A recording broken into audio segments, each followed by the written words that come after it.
Hello friends, good morning. তো অনেক দিন পর আর একটা ভিডিও নিয়ে চলে আসলাম। তো এই উইকেন্ডের ভিডিও, এটা মানে ভ্যালেন্টাইন্স ডে প্লাস শিবরাত্রি। তো এই শনিবার দিন গেছিলাম শ্বশুর বাড়িতে, তো তাই ভাবলাম একটু ভিডিও করি। তো ভ্যালেন্টাইন্স ডে তো এখন স্পেশালভাবে সেরকম একটা কিছু সেলিব্রেট করা হয় না। তো নেক্সট ডে আবার শিবরাত্রিরও ছিল, তো সেই জন্য আগের থেকেই একটু ফাস্টিং, মানে কিছু নিরামিষ আর কি খেতে হচ্ছিলো, যেরকমটা হয় শিব পুজোর আগের দিন খেতে। তো এখানে দেখো ছাদে চলে এসেছি, দেখো আমাদের গাছে কত প্যাশন ফ্রুট হয়েছে, কত কমলা লেবু হয়েছে।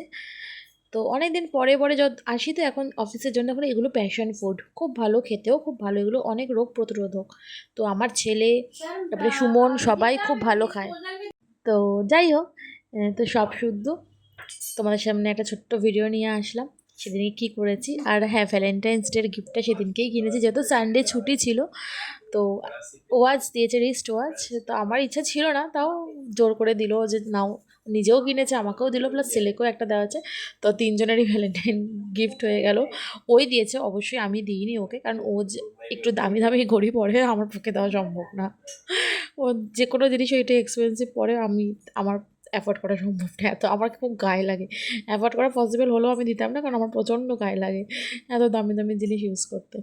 আর এখানে দেখো এই ছেলে কি সুন্দর রাস্তায় জল দিচ্ছে, আর ওর দাদু সামনেটাতে এই ডগে পটি ফটি করে দেয়, তো তো একটু পরিষ্কার করছে, যেহেতু সানডে, তো পরিষ্কার পরিচ্ছন্ন করে দিচ্ছে, ও একটু হেল্প করছে। তারপরে আর কি রান্না খাওয়া এইভাবেই চলে গেল দিনটা। আশা করি ভালো লাগবে, ভালো লাগলে অবশ্যই লাইক কমেন্ট সাবস্ক্রাইব করে দিও। টাটা।